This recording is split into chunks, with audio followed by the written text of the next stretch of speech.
All right, good morning. My name is Kayleen of Loving Life with Light. I'm here to give you the universal astrology of today, which is August 11th, 2020. My time here in Seattle, it's about 10:30 in the morning. And so I'm just going to jump in and do some charts today. We're going to look at what's going on today. And I'm really going to spend the majority of my day doing and recording intro videos for all this stuff. So everybody's a little bit more aware of what's going on with the channel, what's it for, and what to expect.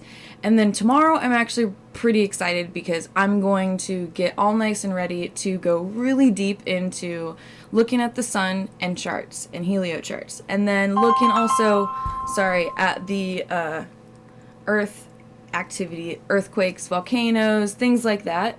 In the realm of elements, though, this is what I want to start today's episode with, because when I first kind of opened everything up today, what I noticed immediately was the elemental balance of things is very much swayed in the water direction. So water at 47 points, that's in the top right hand corner, and you can see actually that in the top right hand corner above the time of today, there's a wave, and you'll notice that there's 4 icons on your screen as well that are kind of hidden unless they have I'll put this back up. So you can see 2 triangles. So there's 4 spaces for different elemental triangles there that each represent one of the following. Fire and water are the ones that are up there right now because, as we can see in the chart, they're the ones that actually have some relevance today, where the other 2, earth and air, are both below 17. So we're not dealing with a lot of those elements today. Definitely the elements that we're dealing with today is fire and water. And they go hand in hand, just kind of like air and earth go hand in hand if you think about, the way that the earth looks, and then what's surrounded or the element of earth is all the air, and what happens on the surface of the earth is fire and water activity. So it's kind of they go hand in hand, fire and water, and then as a couple, and then earth and air kind of as a couple in physicality. So water to us personally, people can translate very easily into the emotional and the feeling energy that we all have. And on the earth, that can definitely, on water days, we might anticipate more flooding or things of that nature, water movements. Okay, so today in the astrology, if we're looking at the charts, we just looked at this charts yesterday, and this is the thing about doing it charts day to day, is they don't change a whole lot. What changes when we look at charts is the angles that they're making, and so the relationships that they have with other people, and the particular degree. And the degree only matters when you're looking at a really big picture, and you're looking at and maybe looking for what alignments might be farther out, like where everything is actually sitting in space, and kind of orient ourselves through the movements. Otherwise, we just look at charts and nothing, if you look at them every day, nothing changes. Like literally, it's just like watching a kid grow up. You're with them every single day, and you see them grow up so closely that you don't actually watch them grow. Whereas like grandparents, I drop my baby girl Charlie off every 2 weeks at Nana's for the weekend. And it's really great for us because we get this small break from her, but also, every time we show up at the door, Nana's always just like, wow, how much have you grown, and that there's always that they get to see the growth because of that space difference. And so with looking at daily charts like we were doing, we don't see a lot of that super change, but we do see the different angles, and we see where the motions are moving through space, and we get to know it a little bit better. And of course the moon is just like woo woo woo around us really quickly. So the moon is in Aries today, so it just moved over Uranus recently, and it's headed towards the north node, and it's headed towards Venus. So when the moon meets up with Venus and the earth and all of that, it'll be in a new phase. So As far as relationship wise, one thing that I could spend a few minutes on, since we're just going to focus with the charts, I'm not going to get super fancy today. I want to get to know these charts a little bit better. So I need to explain that very clearly in these first beginning videos, so that as I start to put the pieces together more fundamentally, regularly, people get used to it. So I'm going to switch over to full capture here in just a second. Yeah, we can do that now. Okay. And what I'm going to pull up is looking at star types. Now this is by Michael Irwin, and he is an astrologer, a modern astrologer of today. And what I like about Michael is that he is a very well,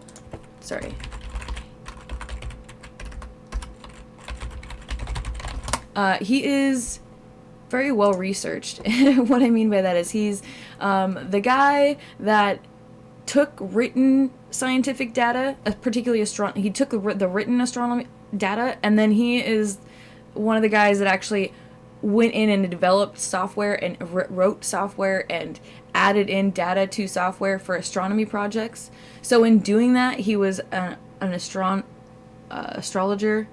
himself, so he was able to really digest all the data that he was transferring over time, which took, I mean, if you've ever been in data transfer, like, stuff takes forever. And everyone has heard, if you're an astrologer, everyone's heard of Sirius. Well, this is the creator of Sirius and his team, of course. So his website has tons of free stuff. Now, one of the most immediately useful things that he has done and come up with himself is a way to understand the relationships of the aspects between things.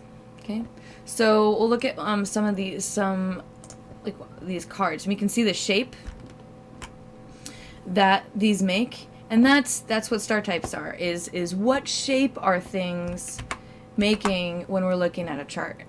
And that gives us a hint about what's kind of energy is coming through, and what kind of aspects and ratios that are really influencing and impacting this.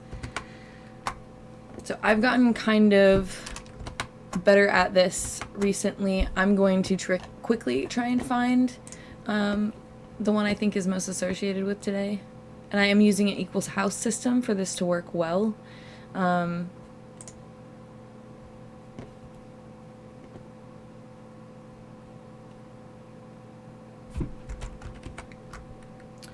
Okay, we're getting close. Okay, we've got to keep in mind these gray lines here. Like that's not an exact opposition, right? And this is not an exact either. The only ones that are actually true are these blue or the red ones.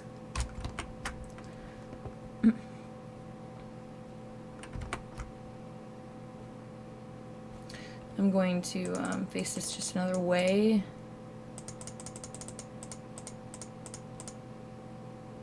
Okay.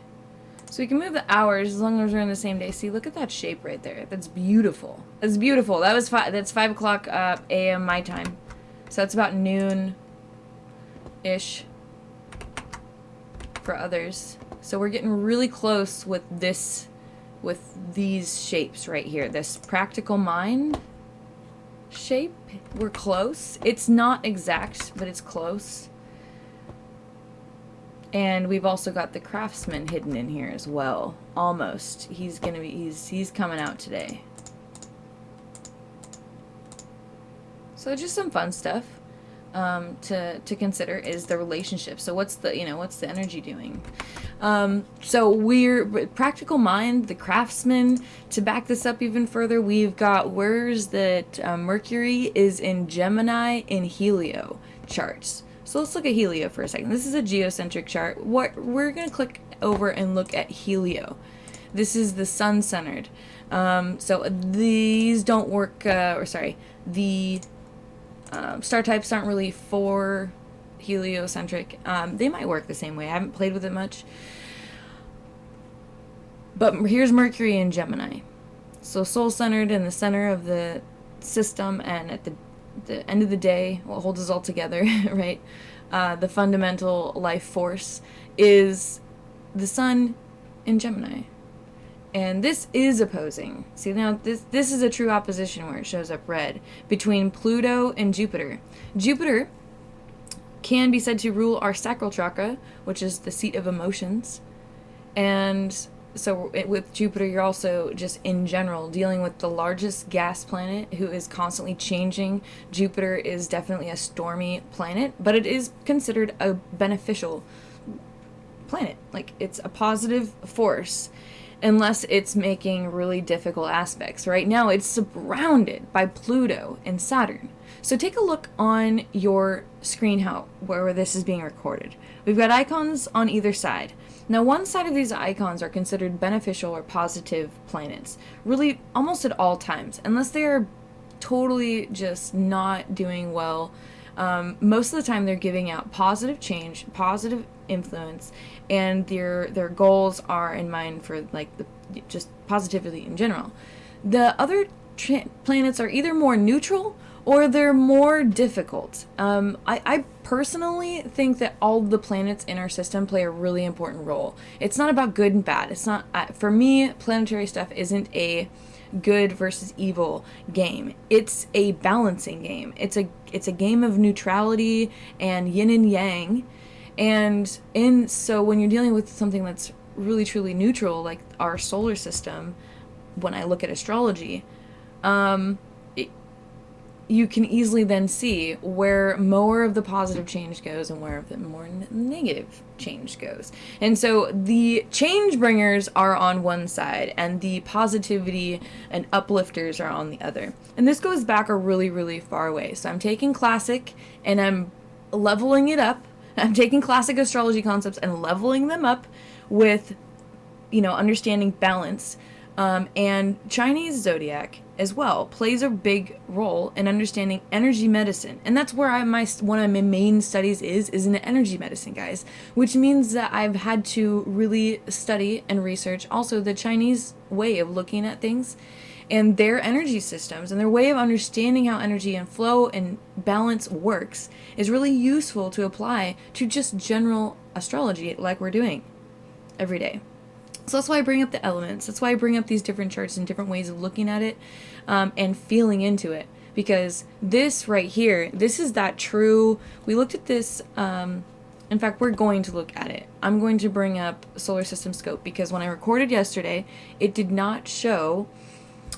It did not show what I thought it was showing.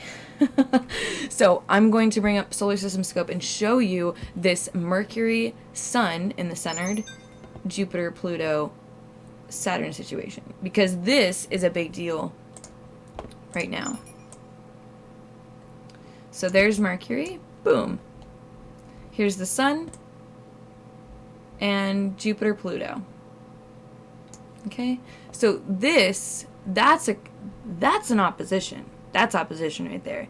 Mercury. Here's another way to look at this. When you're looking at here's the view that Saturn and Jupiter have with the sun.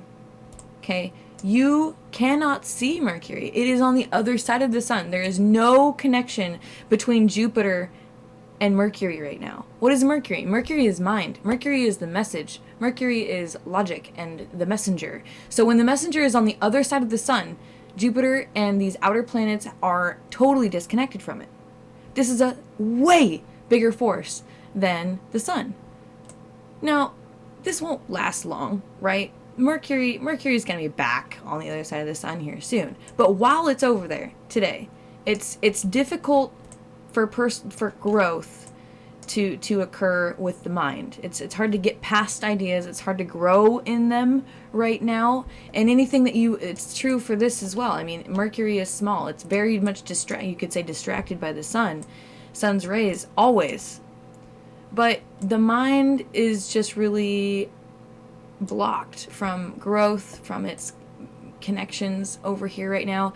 And because this is because usually the planets, I mean, I can say usually, right? Usually the planets are pretty balanced. Like there's one over here, and then there's one over here, and one over here, and one over here. Right now, guys, look at this. There is nothing over here. There is no planets over here. No large planets anyways. They're all over here. And further still, we've got Jupiter, Saturn, and sorry, kick me out. Jupiter, Saturn, Pluto. These guys, we're just really off kilter. And even when we move in, the inner planets are also really all over to one side of the screen. And so our solar system is very, I can say, just straight up unbalanced. This is not something that's bringing harmony. Mercury is literally the only one over here. And so while it's over here on this side of the sun right now, until some other planets get over into position with it, it's just hidden over here when it's doing its circle over here. And it's going to last. It's going to last until it starts to see Pluto and Jupiter later this month.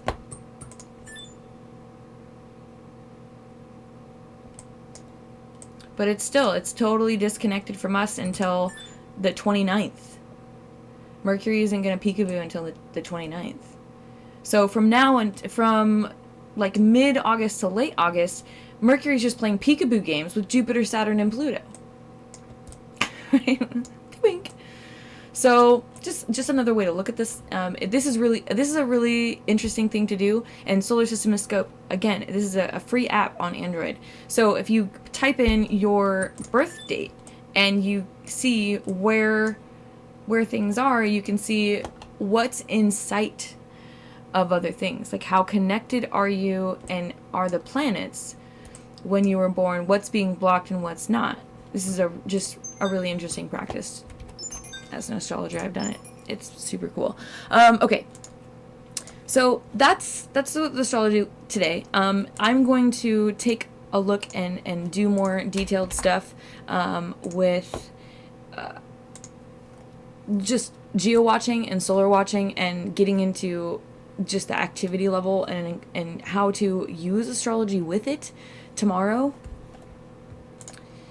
And I'm gonna spend a couple hours doing it. Like, I'm just gonna get into it and be a nerd like I normally do, just doing it live instead, between 12 and 2, and I'll still do the morning astrology episode tomorrow. So thank you so much for watching. I hope you have a great day. I'll see you tomorrow.